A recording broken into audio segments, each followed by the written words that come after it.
कभी सोचा है हम इतना चाह के भी अपने आप को क्यों चेंज नहीं कर पाते? क्यों लाइफ स्टक लगती है? डिप्रेशन, परेशानी, गिल्ट, हम इन सब चीज़ों में हमेशा फंसे रहते हैं।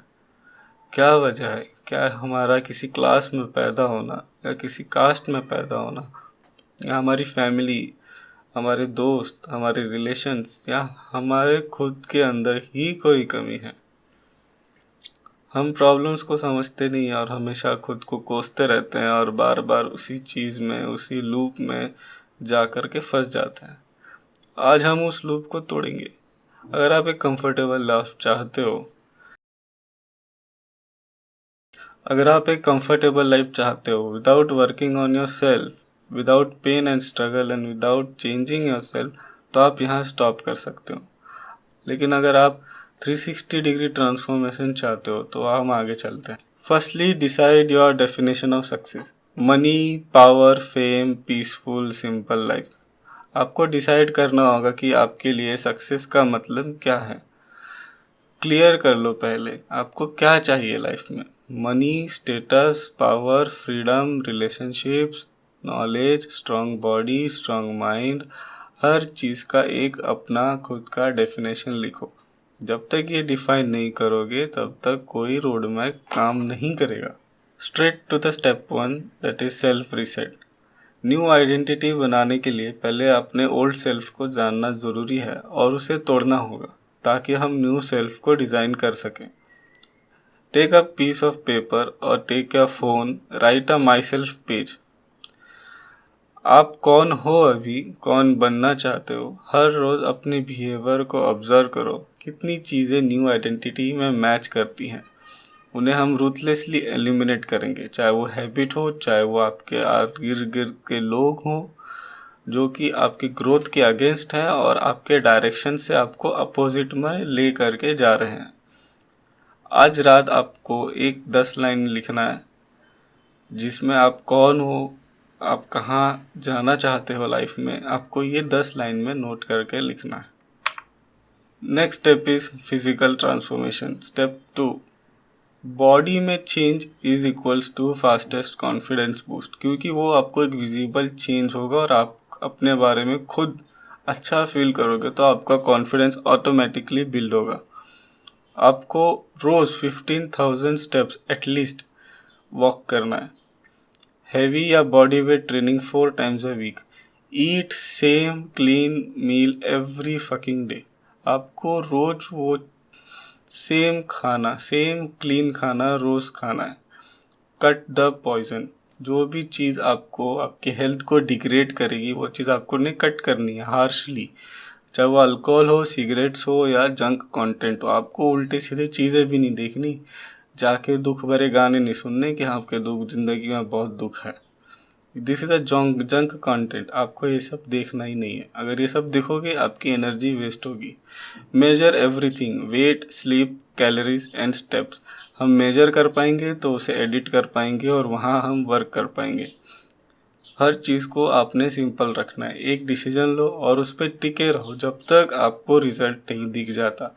रिजल्ट दिखेगा ही। अगर आप वो चीज़ वर्क कर नहीं रही है तो उसका नेगेटिव रिजल्ट दिखेगा, अगर वर्क कर रही है तो वो पॉजिटिव दिखेगा। आप मेजर नहीं करोगे और एक्शन नहीं लोगे तो रिजल्ट कुछ नहीं दिखेगा। इसका मतलब ये होगा कि हम कुछ नहीं कर रहे। So we need to measure everything. कल से हमें 15 मिनट वॉक स्टार्ट करना है और एक जंक हैबिट को कट करना है। Step 3, environment re engineering. Messy room, lazy friends, drained energy. Clean your space, unfollow negativity, block the distraction, add only intentional things, books on the desk, shoes ready, planner visible. आपके secret Jones होने चाहिए जहाँ आप बैठ करके पढ़ोगे, जहाँ पर अलग से बैठ करके खाना खाओगे। जहाँ पढ़ते हो वहाँ खाना मत खाओ। अगर वहाँ खाना खा भी रहे हो तो make sure you clean every day. Her cheese clean रखो। जो भी चीज़ आपका एनवायरनमेंट आपके काम को बूस्ट करना चाहिए, ना कि आपके ऐसा ना हो कि आधा टाइम आपका एनवायरनमेंट सेट करने में चला जाए कि आपका एनवायरनमेंट ही आपके काम के लिए सूटेबल नहीं है और आप उसको सेट कर रहे हो। आप डेस्क पे बैठे हो तो आप डेस्क क्लीन कर रहे हो, आप पेंसिल ढूंढ रहे हो, आप मेसी हो रखा है, आपको क्या पढ़ना है वो किताबें ढूंढ रहे हो, आपको क्या काम करना है वो आप डेस्कटॉप पे जाके पहले सर्च कर रहे हो। मेक श्योर कि आपकी हर चीज़ सेट है। आप जब काम करने बैठ रहे हो या फिर कोई भी टास्क करने जा रहे हो, वो चीज़ आपको उस चीज़ में बूस्ट कर रही है, आपके काम में बूस्ट कर रही है। ऐसा ना हो कि आप जा रहे हो पहले एनवायरनमेंट सेट कर रहे हो, आपकी एनर्जी आपके एनवायरनमेंट को सेट करने में चली गई, then it will be opposite direction. Make sure कि हम हमारी कोई भी चीज़ जो हमारी एनर्जी को ड्रेन कर रही है अननेसेसरीली, हम उसको डिलीट करना है। अभी अपने रूम और डिजिटल स्पेस को हमें क्लीन करना है। 3 चीज़ें हटाना है जो हमारे ओल्ड सेल्फ को, मतलब हमारे ओल्ड आइडेंटिटी से कनेक्टेड है और हमें डिस्ट्रैक्शन की याद दिलाती है और हमें डिस्ट्रैक्ट करती हैं। Step 4, skill development. It is one of the most important step. जब हमारा बॉडी एंड एनवायरनमेंट अलाइन हो जाए, अब हम स्किल सीखने के लिए रेडी हैं जो हमें मार्केट में वैल्यूएबल बनाएगा। पिक अ स्किल जो आपको इंस्टेंटली पैसे कमा कर दे सके। ये नहीं कि 5 साल की डिग्री लेकर के बैठ गया, पर पैसे तो अब भी चाहिए ना। तो हमें पहले कुछ ऐसे स्किल सीखने पड़ेंगे जो हमें पैसे ला करके दें। डिग्री भी इम्पोर्टेंट है but is a long term thing, but आपको पैसे अब भी चाहिए तो उसके लिए अलग स्किल सेट्स होते हैं। तो आपको वो स्किल सीखना पड़ेगा। पिक अ स्किल जिसका डिमांड है और and get paid for it. For example video editing, sales, marketing, BPO, AI tools, application of AI tools, AI prompt engineering, funnel building. हमने ये सब चीज़ सीखनी पड़ेगी, अदरवाइज हम इंस्टेंटली कोई स्किल को मोनेटाइज नहीं कर पाएंगे। हम डिग्री में फंसे रह जाएंगे। 5 साल की डिग्री, 3 साल की डिग्रियों से हम पैसे इंस्टेंटली कमा नहीं सकते। प्रोबेबली हम डिग्री के बाद कमाएं। आजकल तो भाई डिग्री के बाद भी ठेंगा ही मिल रहा है। तो आज एक डिसाइड करो कि एक स्किल जो आपको 90 डेज में मोनेटाइज करेगी। अगर आपकी स्किल 90 डेज के अंदर या मैक्सिमम 100 डेज में आपको मोनेटाइज नहीं हो रही, या तो स्किल इररिलेवेंट है या तो आप लेजी हो। स्टेप 5 भाई साहब, दोस्तों, most important step, that is mind fortification. Resilient repetition से बिल्ड नहीं होता। रिजिलियंस हमें तब बिल्ड होता है जब हम फेलियर के बाद भी वापस से अपने काम में और अपने गोल में आगे बढ़ते रहते, तब हम रिजिलियंट होते हैं। And why resilient is so, being resilience is so important because it test our ability to keep going. हम हमारे अंदर रेजिलिएंट की कैपेसिटी जितनी कम होगी, हम अपने गोल से उतना ही दूर रहेंगे और हमारा माइंड उतना वीक होगा। हम बॉडी चेंज कर लें या फिर एनवायरनमेंट भी चेंज कर लें, अगर हम रेजिलिएंट नहीं है और हमारा माइंड रेजिलिएंट नहीं है, तो अगर हम रेजिलिएंस हमारे पास नहीं है तो हमारा माइंड स्ट्रांग नहीं हो पाएगा। माइंड स्ट्रांग नहीं होगा तो हम उस चीज़ को और उस प्रोसेस को कंटेन नहीं कर पाएंगे। इसीलिए रिजिलियंट होना बहुत ज़्यादा इम्पॉर्टेंट है, और वो तब होगा जब हम किसी चीज़ को रिपीटिवली करते रहेंगे। रिपीटिवली आपको मशीन के तरह वो चीज़ को करते जाना है जब तक कि आपको पॉजिटिव रिजल्ट ना दिखे। अगर नेगेटिव रिजल्ट दिख रहा है तो जैसे हमने पहले डिस्कस किया था कि भाई स्टॉप एंड रीचेक कि भाई कहाँ गलती हो रही है। So that's why being resilient and being repetitive is so important.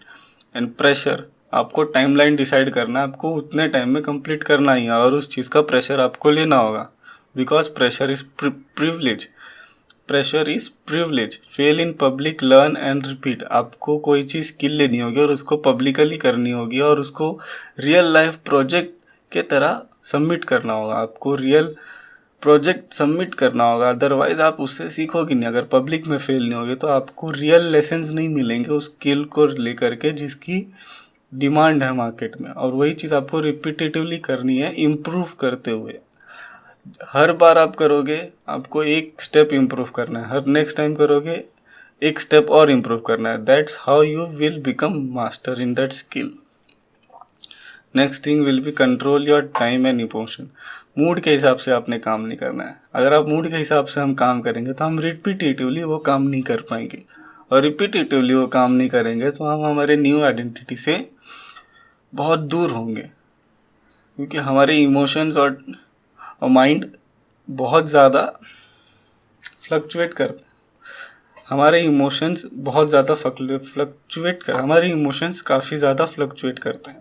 और जब हमने हमारी बॉडी और एनवायरनमेंट को बना लिया है अपने हिसाब से, तो हम हमारे लिए काफ़ी एम्प्टी टाइम हम हमारे लिए काफ़ी खाली टाइम बचा पा रहे हैं। तो हमें उस खाली टाइम का सही यूज़ करना है।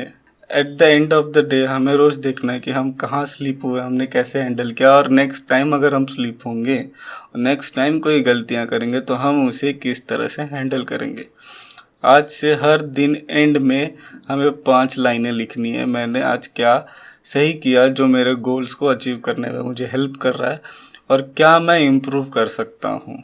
Step 6, last and the most crucial and important step, your circle will decide your ceiling. Surrounding with high caliber people, observe, network and protect your energy. Net energy versus drain energy check करते रहो। हमारे दोस्त, हमारे environment, जैसा मैंने first intro में देखा कि हमारी क्लास हमारे लिए, हमारे सिचुएशन के लिए रिस्पॉन्सिबल है, या फिर हमारे फैमिली उस चीज़ के लिए रिस्पॉन्सिबल है, हमारे दोस्त, हमारे रिलेशंस क्या है रिस्पॉन्सिबल, हम जहाँ जाना चाहते हैं वहाँ नहीं जा पा रहे।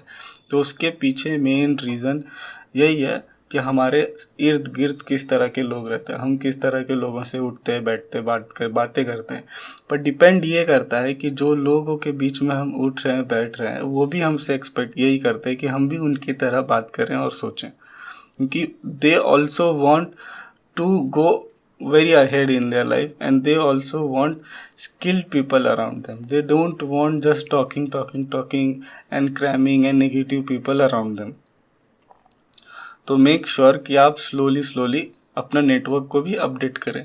ये लास्ट स्टेप इसलिए because this requires a real strong mindset, strong skill and strong body. इसके बिना आप नहीं कर पाओगे।